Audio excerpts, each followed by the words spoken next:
Top mechanic group நண்பர் வணக்கம். நார்லேருந்து PN bike marks. இது பார்த்திங்கன்னா யமகா ஃபெசினோ.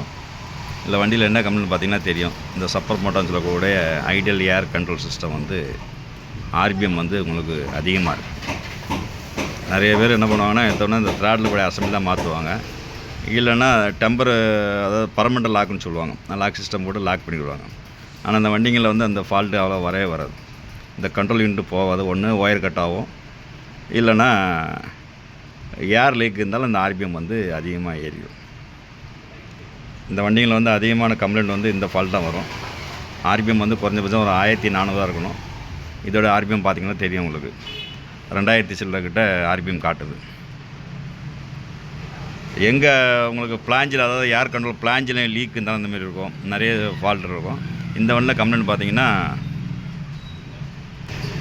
இன்ஜெக்டரை வந்து கலட்டி மாட்டிருக்காங்க. இன்ஜெக்டரில் வர ஓரிங் போடாமல் இந்த வண்டிக்கு மாட்டிருக்காங்க. அதனால் ஆர்பிஎம் ஏறி போச்சு. ஏற்கனவே சொல்லியிருக்கோம், ஓபிடி ஸ்கேனரை வந்து நம்ம ஒரு 60% 70% நம்பணும், முழுமையாக நம்ப விட. ஓபிடி ஸ்கேனரில் வந்து ஐடியல் ஏர் கண்ட்ரோல்னு காட்டுது. ஏர் அதிகமான லீக்கு அதிக ஆர்பிஎம் காட்டினா இப்படி காட்டுது. ஆனால் அதில் வந்து ஐடியல் ஏர் கண்ட்ரோல் வந்து ஃபெயிலியர் கிடையாது, நல்லா இருக்குது. இந்த ஏர் லீக்குனால தான் இந்த கம்ப்ளைண்ட்டு. இந்த ஏர் லீக்கு எப்படி நம்ம அரெஸ்ட் பண்ணலாம்னு சொல்லி தான் அந்த வீடியோ பதிவு. யமஹா குரூப் வண்டிங்களும் சரி, சுசுகி குரூப்புலும் சரி, அக்சஸ் இந்த மாதிரி வண்டிகளும் இந்த ஃபால்ட்டு அதிகமாக வரும். எடுத்தோடனே த்ராட்டில் பாடி தான் மாற்றுவாங்க. ஏன்னா இந்த ஃபீஸ் தனியாக கிடைக்கிறதில்ல, இப்போ தனியாக அசம்பிளியோடு தான் கிடைக்கும். எங்கே ஏர் ஃபஸ்ட்டு லீக் ஆகுதுன்னு பார்த்துட்டு தான் நம்ம வந்து ஐடியல் ஏர் கண்ட்ரோலை வந்து சேஞ்ச் பண்ணணும், அசம்பிளியாக மாற்றணும். எடுத்தோடனே மாற்ற முடியாது, ரேட் அதிகம். இதுவும் ஐடியல் ஏர் கண்ட்ரோல் யூனிட் போனால த்ராட்டில் பாடி தான் மாற்றணும்னு சொல்லி சர்வீஸ் சென்டர்லேயே சொல்லி தான் விட்டுருக்காங்க. த்ராட்டில் பாடி இந்த ஆர்பிஎம் வந்து அதிகமாக நிற்கிது அப்படின்னு சொல்லி தான் விட்டுருக்காங்க. இது ஒரு சின்ன ஒரு ஓரிங்கை வச்சு நம்ம இந்த ஃபால்ட்டை வந்து அரெஸ்ட் பண்ணலாம். யமஹா குரூப் வண்டிங்களில் வந்து அதிகமாக வருது.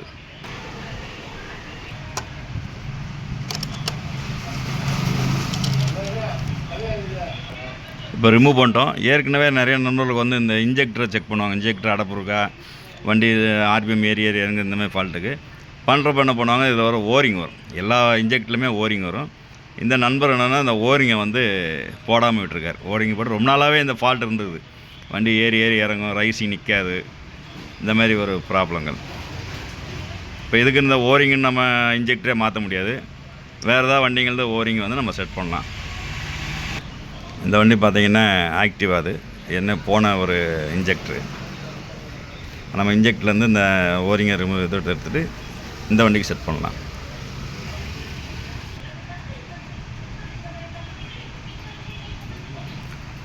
இந்த ஃபால்ட் நம்ம எப்படி கண்டுபிடிச்சா, வண்டி ஸ்டார்ட் பண்ணி பார்க்குறப்போ ஒரு மாதிரி ஏர் லீக் ஆகிற மாதிரி இருக்கும்.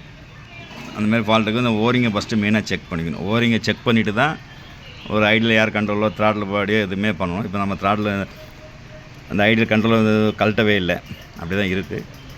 இதை வேணால் போடணும். இந்தமாதிரி இந்த பிளாஞ்சிலையும் இந்த ஃபால்ட்டு அதிகமாக வரும். பேசிக்ஸ் வண்டிங்களில் வந்து அதை எப்படி கண்டுபிடினா, ஈரப்பதமாக இருக்கும். ஈரோடைய கை விரல் பட்டி பார்த்தா ஒரு ஆயில் தன்மை இருக்கும். அதுதான் லீக் இருக்குதுன்னு தெரிஞ்சுக்கலாம். அந்த மாதிரி லீக் இருந்தாலும் உங்களுக்கு ஏர் வந்து அதிகமாக, வண்டி ரைசிங் ஆர்பிஎம் வந்து அதிகமாக இருக்கும்.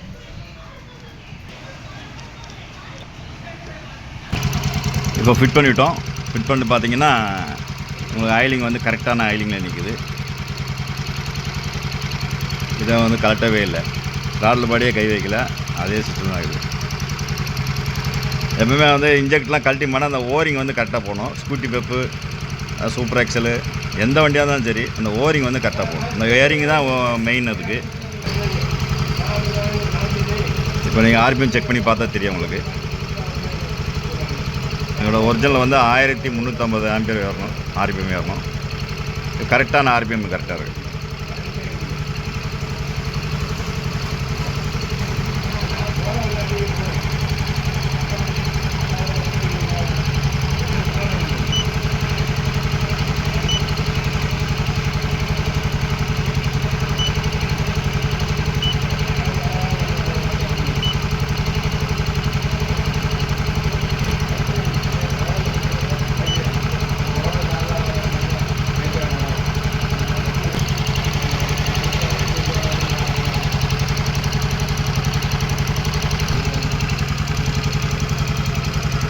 தேங்க்ஸ் நண்பர்களே.